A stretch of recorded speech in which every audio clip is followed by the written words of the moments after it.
that what you're going through needs to be handled head on. That way you're able to find ways to mitigate whatever after effects you might be having. Now, the impact of the economy on mental health it's a very relevant conversation and that we should be having in Nigeria, because the economic situation in Nigeria has become challenging, with many people facing financial difficulties, unemployment, poverty, and this can have significant impact on mental health, leading to stress, anxiety, depression, and even suicidal thoughts. Now, Nigeria is said to be the seventh largest country in the world and has Africa's highest caseload of depression and ranks 15th in the world for the frequency of suicide. Now, there are less than 150 psychiatrists in the country of over 200 million people, with fewer than 10% of mentally ill Nigerians having access to the care that they need. Now, this morning, we've got a guest who is a mental health advocate. He is also a communications strategist, and together we'll get into this conversation and find ways for Nigerians to get the help and the care that they need. I'm joined this morning by Jakpo, Ukueku, who likes to call himself the Rayven. I want him to tell me what the Rayven means in this context. Okay. But it's good to have you on the show today. It's always a pleasure, Itodo. Thank you so much for having me. How are you navigating the times? Oof. You know, in honest words. In all honesty, yes. I'm trying not to get too caught up with everything that's happening around me. I feel like when you look at it holistically, it can be overwhelming. So I think my own way is just to take it one day at a time, one step at a time, one task at a time. But honestly, it's not easy. But I'm a positive-minded person. I always believe that there's hope for Nigeria. I believe in Nigeria. It's part of why I moved back, because I believe that regardless of what is happening now, we're going through a rebuilding phase. And if we're being honest, rebuilding is typically a tough phase. So, yeah, I'm just trying to be positive. That's what it is. Now, in being a positive person, which is great, by the way, you know, there's that voice behind your head that keeps reminding you what exactly is happening. And there's this thing with a handful of Nigerians making light of situation because maybe that's a coping mechanism. Right. Now, in the long term, it can be said to be a bad thing because therein you're not dealing with these situations head on. You are finding ways to push it aside, hoping that it goes away.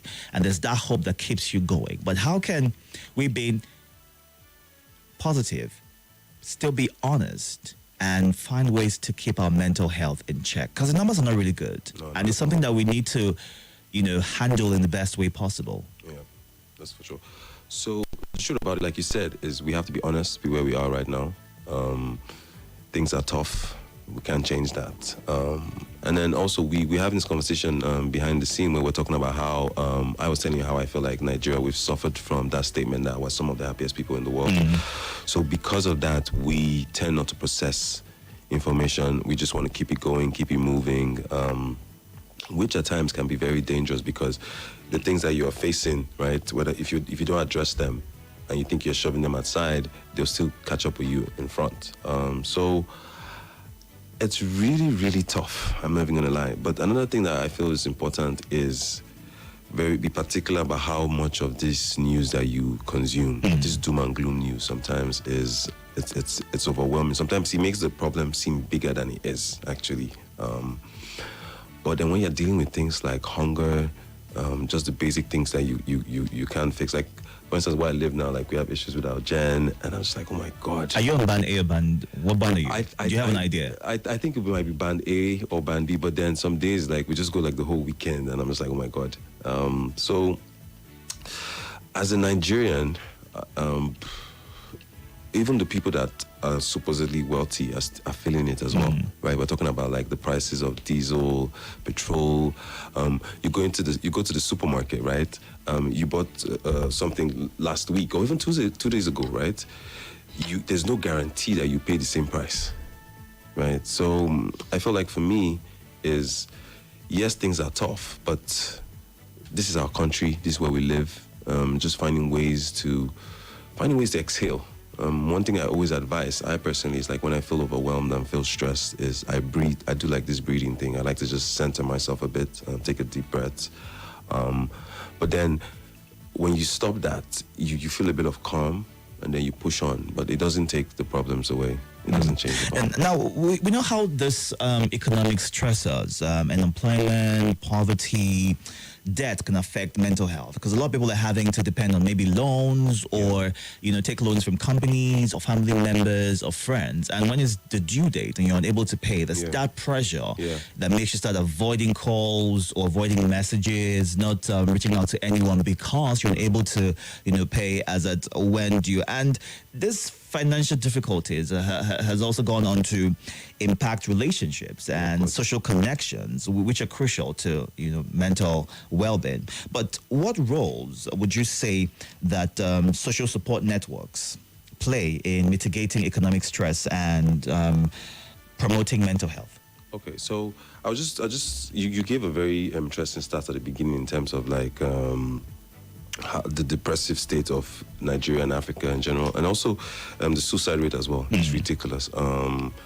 And what we find is a lot of these things are tied to shame, right? People are ashamed to seek help. People are ashamed to speak about the things that they're going through. People are ashamed to just open up. So one of the things that I would always advise is learn to find safe spaces where you can speak to people. I'm someone that used to really die in silence and face a lot of pressure on my own. But then since I started to be more open about the things that I'm dealing with people that are really close to me, I find that sometimes when you share this problem with someone else, they can give you a perspective that you didn't even see, right? Some of the issues as well that we're facing sometimes is a question of a lack of information as well. Sometimes you might have a problem that because you don't have the right know-how, you're stressing about it. But if you speak to the right person, they can point you in the right direction. So I always advise people speaking to people. Obviously, therapy is something I always advise. But how readily available is therapy in Nigeria, and in terms of how affordable it is as well? Yeah. So in terms of affordability, it's because of how scarce it is, right? Obviously, scarcity kind of has to play in terms of pricing. But I feel what is changing now is there's a new mental health act that has been passed almost 2 years now, and what that has done is created provision for general hospitals to ensure that they have a mental health ward or a department that handles mental health. So I feel it's a changing landscape now. We're also seeing organizations getting more involved with conversations around it. I know a lot of people in the civil society that are passionate about it. And I think some of the issues here is a lack of information and awareness. That's part of why I'm very particular about this conversation, because a lot of people do not know that these resources are available. I'm part of a community called Nigerian Mental Health. And Nigerian Mental Health, we are about 40 civil society groups, mental health organizations that come together to pull resources together and ensure that we're able to push this conversation and get people access. All right.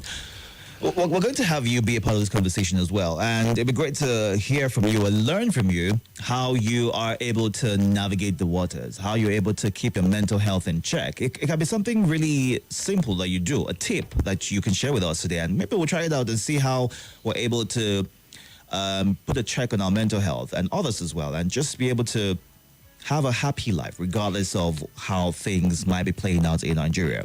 0700 951 0000. You can call that number. You can also call 08095974869. On WhatsApp, if you want to send a message, you can do that to the 08099930137. And this do well to include your name and your location. The last one, things have taken a drastic turn in the country, and this has brought the need for this conversation about the impact the economy can have on your mental health and how you should keep things in check to ensure that you don't just randomly break down one day and you think it's your in quote, enemies, whoever those are, who are against you, but then it's because of how much you've consumed and you're overwhelmed by it. And eventually, well, you never know, your mental health just takes a deep dive and things go south from there. Jakpo is right here sharing his experience with us. And I want to get into this conversation about what difference the Mental Health Act has made in the time frame that it's been in existence. People taking advantage of these options provided by it, or is it just there as one of those things put in place, but not much difference, is seen? Okay, so one of the things that is always that we found, the people that worked on the bill, they know for a fact that like this is not completely best practice, right? But we've moved so far from where we were before, which was the Lunacy Act of 1958. As the name implied, it was putting people that had like mental health related issues as crazy people.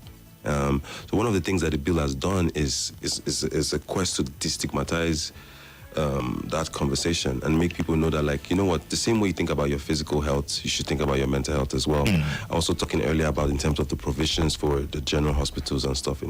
But one of the things that we knew when the bill was passed and became an act is the fact that like it needs funding, right? A lot of the things cannot be implemented without funding. But what we're seeing now is like the private sector is more involved since the bill has been passed, because it's almost like, okay, yes, there's some provision. Because you see, like when it comes to public-private sector partnership, is the private sector, they are wary about lack of policies that protect whatever it is they're investing in this space. But I feel like with the act now, is there's a bit more confidence. But the question is, has a lot changed? Not completely. Right, but what it has done is shed more light on the conversation, show the people involved in the conversation that maybe in some capacity the government cares, and together we can work on it. Also, in terms of what the conversation is doing, is part of the issues we face with mental health is the languaging around it, and then how very quickly you're talking about the village people kind of narrative. I think that the bill being passed is showing that like we're moving from all this traditional way of looking at mental health, starting to look at it as something more serious. There's a stat that I saw that's really insane. Is they said like out of 10 physical health issues, 9 of them potentially can be traced to some level of mental unwellness. So the truth about it is, yes, the bill is shedding some light, but then as a people, as a community, I feel like we need to be more conscious about it. And especially at times like this, one of the issues that we're facing is like we're not very kind to each other, right? We're not very understanding. So regardless of what the government is doing, I feel like there's a need for a general consciousnness about how we communicate with each other, the words we use when we speak to each other, and just being more kind. I feel like that's one thing that we take for granted. Now, there's always been this comparison as to how different generations handle mental health. And, Gen Z always comes in the conversation wherein, they say, oh, my mental health is at stake when they're made to handle some certain situations. They are quick to be honest about what they feel. Now, if that's true or if it's been overplayed, that is conversation for another day. But the fact that they've been able to take the bull by the horn and have conversations about mental health, and then they're honest about how they feel, how words being used on them can, break them down and make them, become things that they don't want to be. Eventually, they're able to handle themselves. But how can this be same, in all honesty, for other generations as well, wherein we have these deliberate conversations about mental health, and it's not you being seen as weak or being lily-livered, but the fact that you want to, just as you would say you're ill in your body, you can't function properly, your mental health is also a bit shaky, and you want to get the help that would, get you to a point where you're able to function optimally. But we'll go on a break shortly, and when we come back, we'll have you speak on that, and as well as take a bit of more reactions on our WhatsApp platform. Do all stay tuned.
is Nigeria Info. Nigeria Info.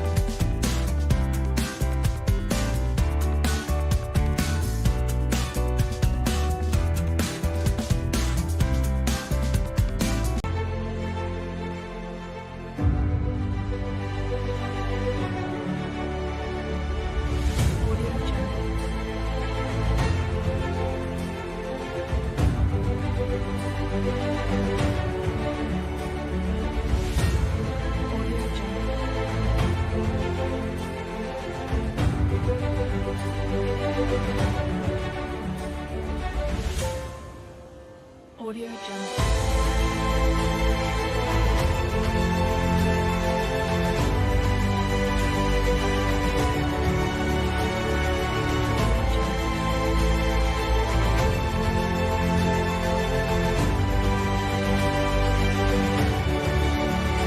This is Nigeria Info. Nigeria Info.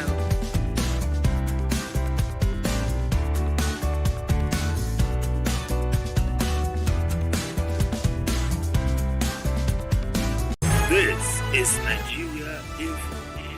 Nigeria Info.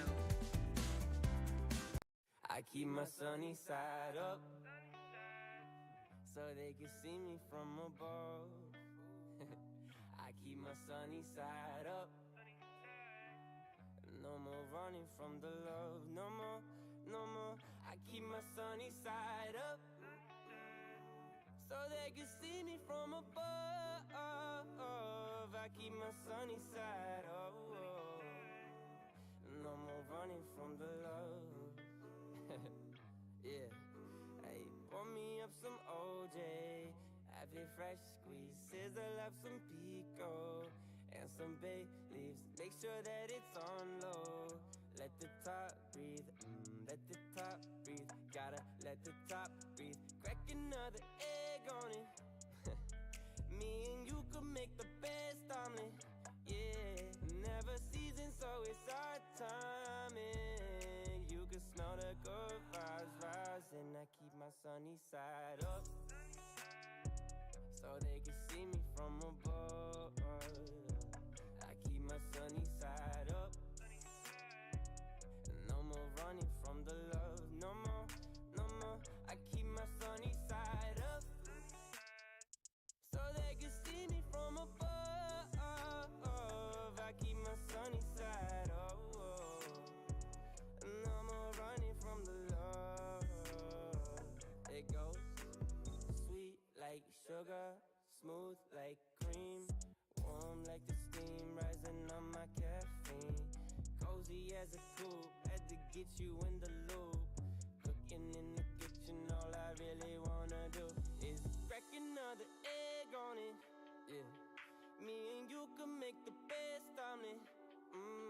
Never seasoned, so it's our timing. You can smell the good vibes rising. I keep my sunny side up so they can see me from above. I keep my sunny side up. No more running from the love. No more, no more. I keep my sunny side up so they can see me from above. I keep my sunny side up. No more running from the love.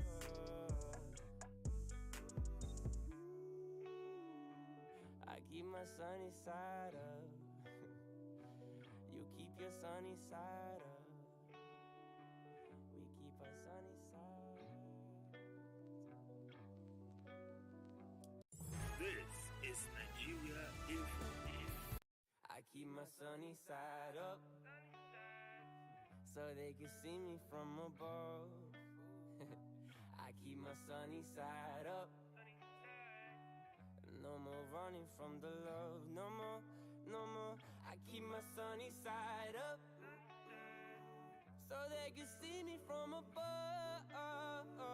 I keep my sunny side up. No more running from the love. Yeah, hey, pour me up some OJ, have it fresh squeeze, sizzle up some pico and some bay leaves. Make sure that it's on low. Let the top breathe, let the top breathe. Gotta let the top breathe. Crack another egg on it. Me and you could make the best omelet.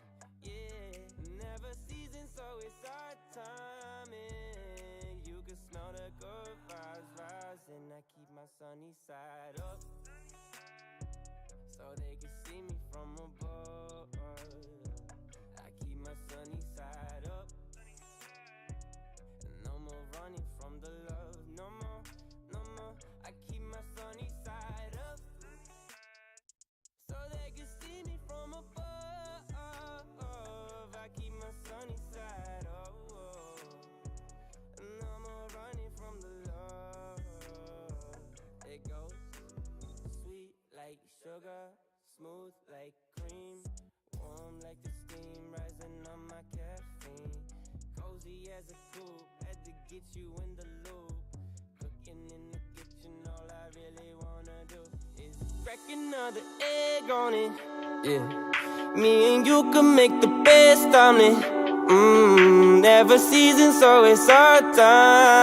This is Nigeria Info. It's like you're able to, through symptoms, diagnose various illnesses. How are you able to diagnose mental health? What symptoms would you be looking out for? Would you be noticing if your mental health was deteriorating? One of the easiest ones is just when you're just constantly tired, right? Like you're just exhausted for no particular reason. It's not because of anything you're doing physically. Things around, like, also you think about like loss of appetite. You don't feel the need to eat. One of the most common ones as well is like you don't want any form of social interaction. You just want to be by yourself. You want to be in dark places. You don't want to go out too much. If you're a sociable person, all of a sudden, like the things I used to enjoy, you don't enjoy them anymore. And I think for me, it's like one of the things that I realized last year was like I was getting easily triggered, right? I was snapping at things that typically I wouldn't snap at, getting frustrated or yelling, you know what I mean? We're having this conversation about how like when someone like you, when you start yelling in pidgin, It means it's a serious situation. Yeah, you got to check it out. Right. Yeah. So, right. But you just have to be. I feel like the same way you're looking out for your physical health when you're checking how like your body feels. Like you can always almost tell when your mind is weary, if you're being honest. But I think it's just because we're not conscious about it that we don't pay attention to it. But when you're conscious about it, you see like you're switching your moods. Especially, for instance, I'm a Man U fan, and I know sometimes when we don't play well and we lose, and I know that kind of feeling that I get.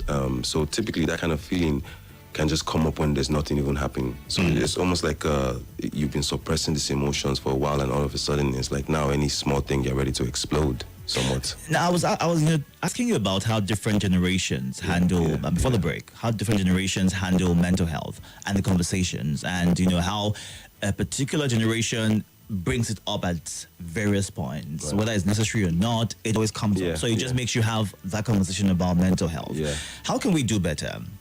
Regardless of the age or who you are as a person, how can we make it priority? And also, how can collaborations, because we know that tends to go a long way in achieving whatever results that we're working towards. So collaborations between the government and advocates to ensure that more Nigerians are aware as to how necessary it is to keep their mental health in check, just as they would do their physical body and their health in that regard. How can we strengthen these collaborations and see more of it and just find ways to be able to handle the fallbacks of various policies or various decisions taken by government, where we'll see immediate effects not being in the favor of the people, and then you would have to handle these challenges hoping that things become better eventually. Right. So I'll just start up with the thing you spoke about, like the different generations. I feel like our parents and parents before them, they lived in a world that they had less access to information, right? They had less exposure in terms of this conversation.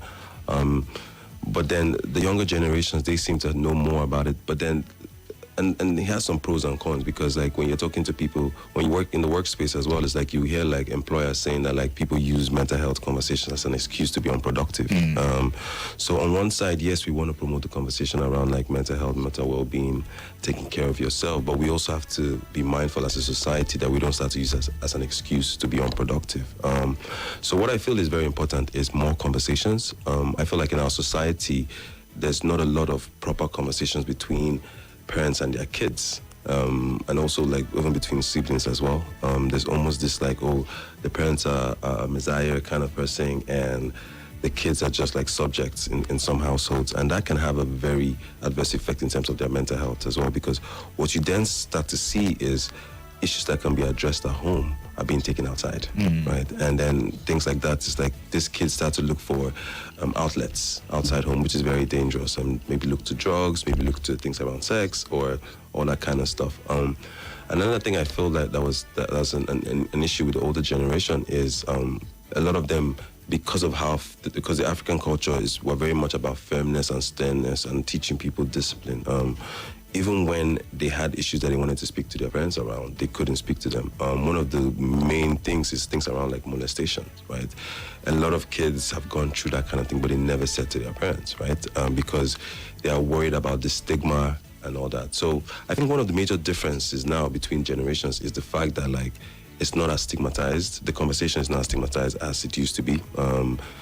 Because of a lot of international organizations are very active about it. Even when you watch the movies and TV shows right now, mental health is just thrown about. I feel like there's more consciousness about it, and there's a more deliberate attempt to infuse it in communication in terms of all forms of media, be it like newspapers, be it TV shows, radio programs as well, and podcasts. There's a lot of stuff. So I feel like in terms of information and awareness, this generation is so much better. However, it's like I feel like the learning as well can still be transferred to the older generation as well. But the thing about it is, because some people are very stuck on their ways, it's a bit difficult, right? So while that is happening, I feel it's also important for parents and caregivers to sensitize themselves so that this next generation that we're raising are more aware. But you also mentioned about what do I think in terms of like the public-private sector partnership. I feel like the government has definitely shown a willingness to address this. So one of the things I would say is there's the angle of policy, right? In terms of getting the right policies in place, getting the right people that know what it is, that understand the pain points of this situation to address it. But I feel like we also need to think about mental well-being from a place of prevention, right? How do we ensure that like we live healthier lives? So part of what I feel like can be great is investment in sports. People underestimate the power that sports have, being like physically active, how that can help for your body. Sports is a great way. We also see like the government is very involved in the creative economy, right? The creative scene, because a lot of people that are working in that scene struggle a lot in Africa, because like they look at their counterparts in other parts of the world, they're making like bucket loads of money, right? But in Africa, in Nigeria, people don't really care for them too much. So just to get something straight and correct right here, you're saying that sports as an outlet is great for mental health. Very healthy. But recently, somebody pointed out something, and the EPL ended last weekend, but Nigerians were still having that conversation up until yesterday. And somebody said, as opposed to Nigerians having conversations on X about what's happening in the country, insecurity, the economy, the dollar, the naira, and the back and forth we've been having, the increase and the drop in the rates. We're talking about the EPL already passed. Right. Does it mean that we are shying away from our issues as opposed to having these very maybe difficult but important conversations? So I can see where the argument is coming from, right? There's a chance that we get distracted with things that have nothing to do with us. But like if you think about it, like why do we think like things like sports and entertainment exist, right? Kind of for this purpose as well. Because do we dwell so much on these things? No, we shouldn't. We shouldn't, for sure. We shouldn't. I wouldn't say you should, but I understand the fact that you need outlets, right? But then it's like your outlets should not now go and take over your life. And I think that's where the risk is. But when I was talking about sports, I was talking more about sports participation, right? Getting involved in actual sports. I'm someone like me, I try to play football like a couple times a week. And What position do you play? I play multiple positions, but people would argue that I'm good at goal. But yeah, I feel like I'm versatile. Right? But I tend to feel better when I go play football. And another thing about sports is like it brings some level of relationships, right? Especially team sports. I always advise team sports because like you build relationship with your teammates, you build connections, social connections outside work and outside the prevailing issues that we're facing in Nigeria. I do get the point that like, yes, a lot of things are happening in Nigeria, but I feel like as a people, sometimes we spend too much time talking, not enough time doing, right? Yes, it's great to address these issues, but I always think about when people talk to me about like the Nigerian government and how bad they are, it's like or how they're not productive or whatever over time. I always say to myself, it's like we forget one simple fact that the government or the people, the government officials are Nigerians, right? They come from Nigerians. So the thought process that's evolved in leadership has come from the grassroots, right? So I feel like as a community, as a culture, we need to promote more healthy conversations. We shy away from serious conversations. We make light of it and we joke about it. But I feel like it's very important for us to create, and that's why I like what it is that you do, right? You give people an opportunity to air their views, hear other people's opinions, and share. And I felt that is very healthy, right? But also as well, it's also healthy to talk about sports, not in an obsessive way, right? Because something that's supposed to help distract you or help settle your mind is now causing you so much pain and problems. So yes, I feel like, yes, sports is great, but I also feel like it shouldn't now be an excuse not to be productive. It shouldn't be an excuse not to face what you're dealing with. And it shouldn't be an excuse to face, especially for fathers or people that are like breadwinners of their families. Like sports shouldn't be an excuse not to do what you're meant to do. But I feel like sports involvement is very, very key for like our well-being. All right, let's take this feedback real quick from, I don't see your name here, but he says that Nigerians aren't smiling due to the economic meltdown in the country. Small issues resulting in fighting someone. This person was killed in my area as a result of fighting because of sachet water of 30,000 naira in Suleja. What a country. A blessed country, Nigeria, is how he ends that message. We'll take a few more calls right now, some more thoughts, and then have you react and, speak more about mental health in Nigeria. Let's get to you right now. Good morning. Morning. Welcome. Morning. Good morning. Yeah. My name is Dr. Anochi. I'm a psychiatrist. I want to lend my voice to the conversation this morning. Please go ahead. Thank you for the speaker who's talking about mental health. I want to talk about the rural areas. With regards to the mental health bill and the mental health act, we shouldn't also forget them. They are quite important because social determinants for mental health would include poverty, lack of education, and many other things. And unfortunately, the rural areas are where you have much more prevalence for mental health problems because of these social determinants. Poverty, lack of education, poor finance, and all of that, poor housing, lack of accessibility to hospitals and all of that. So the Mental Health Act and the bill also make accommodation for these people, for rural areas, because they are very, very important, and they are trying to make sure that they integrate mental health in primary health care, general hospitals. I'm saying this because, yes, we're talking about the generation now, and that different schools are now more aware about mental health problems. But rural areas where people are not, they don't have easy accessibility to healthcare, even data, electricity, and all of that. That is where you have higher prevalence of mental health problems. So we should forget them. Right. Thank you. Thank you very much for sharing your thoughts. Good morning. Good morning, perfect gentleman. Itodo. Good morning, our guest. What an interesting conversation. Very enlightening. Issue of mental health, to have a excellent mental health, you should not overburden yourself, individual, with negative emotion. You should appreciate yourself first. understand yourself. Don't overbeat your shortcomings as a human being. If you are a Man U fan and Man U suffered a defeat last night or last evening, then derive inspiration from another source.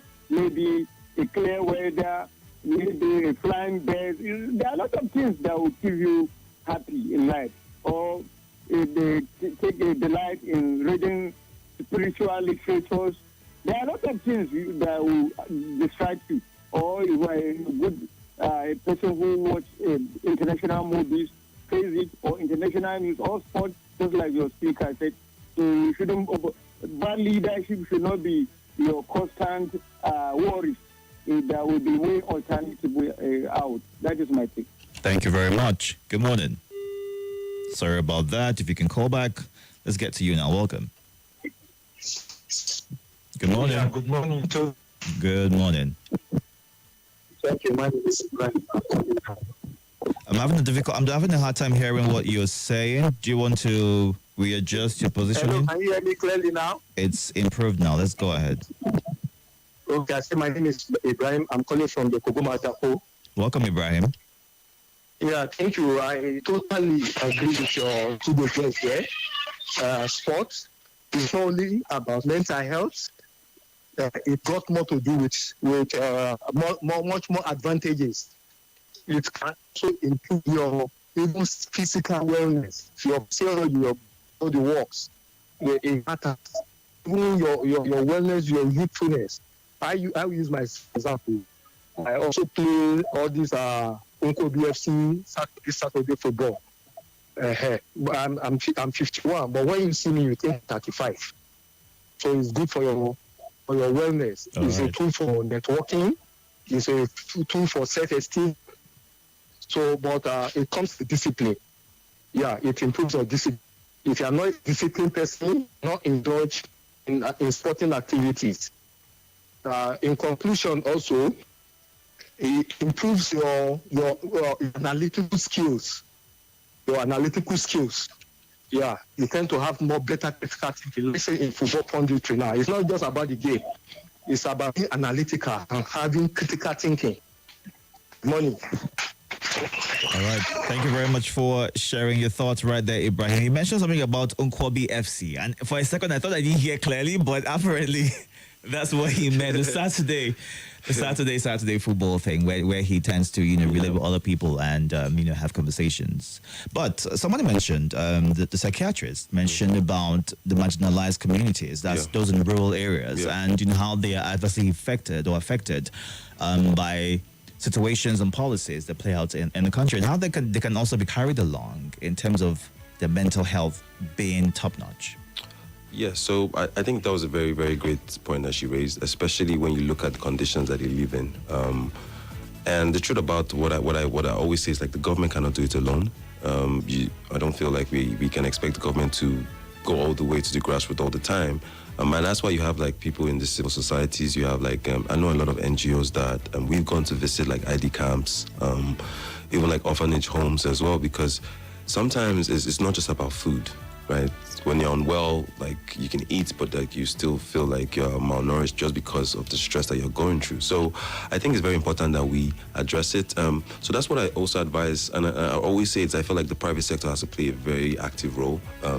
If you're in a sector where you're making money off people, making money off a certain community, that's why the concept of CSR exists, corporate social responsibility. So I feel like we're getting to a phase where people are moving from the traditional corporate social responsibility in terms of, like, things like pipe-on water and, like, other stuff, and, like, getting to phases where we can help people with mental health awareness, help them, give them access to therapy. So a lot of people do outreaches to all those different places. But the thing is, because it's privately funded, right, it's not always easy, right? So I would advise anybody that cares to look out there. There are a lot of organizations who are investing in all these things using their own resources, and they need the general public to support as well. And it's so easy for us, like, when we live a more privileged life than them, and it's so easy for us to get carried away.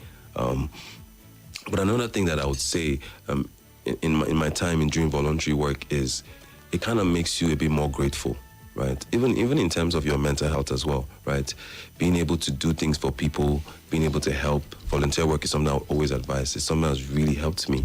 And you're doing two things. You're helping yourself and you're helping the community as well. So what I would say for what she said is a great point, but the government cannot do it alone. We need private sector support. We need more organizations to get involved with CSR in that direction. And I feel like the conversation is changing because like a couple of years ago, when you bring up mental health conversations, people just like, what's this one saying? Do you know what I mean? But now we're getting people more open to the conversation. And I feel like it's a step in the right direction. And one of the things I realized about Nigeria is like we expect things to change miraculously, right? I believe in process, right? We're trying to mirror the Western world where there's so many years older than us, right? We're building as well, but it starts with the right conversations, right? Which this is what we're having now, and hopefully.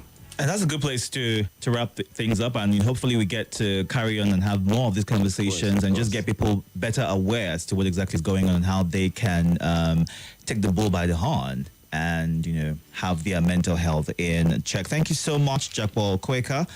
Ukueku. I think about something else real quick. Ukueku, who is the Rayven. He's a communication strategist and a mental health advocate as well. Abubakar mentioned something about looking for other distractions, look at the birds, take a walk. I mean, back in the day, some people would say they'll go for a drive, but right now, the price of fuel would make you get angrier, so you wouldn't even go for that drive. You take a walk instead. So I would just give some of my tips in terms of 30 seconds. How I try to do. One of the things I would say is I do this thing called I have a gratitude journal, right? At the end of the day, I think about what am I grateful for today, right? And what that typically does for me is I go to bed grateful and I wake up grateful.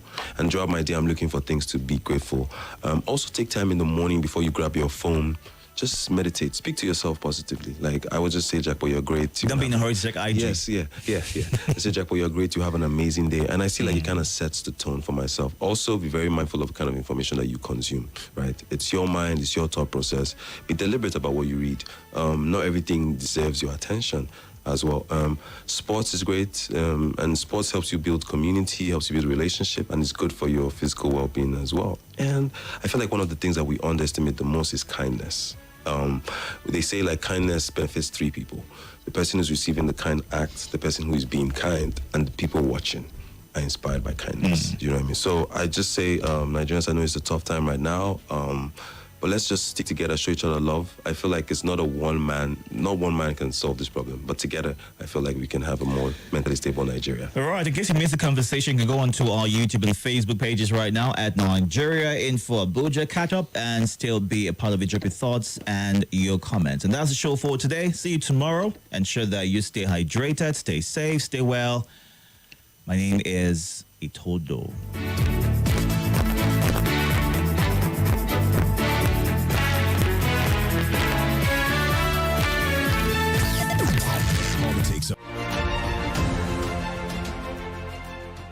This is Nigeria Info.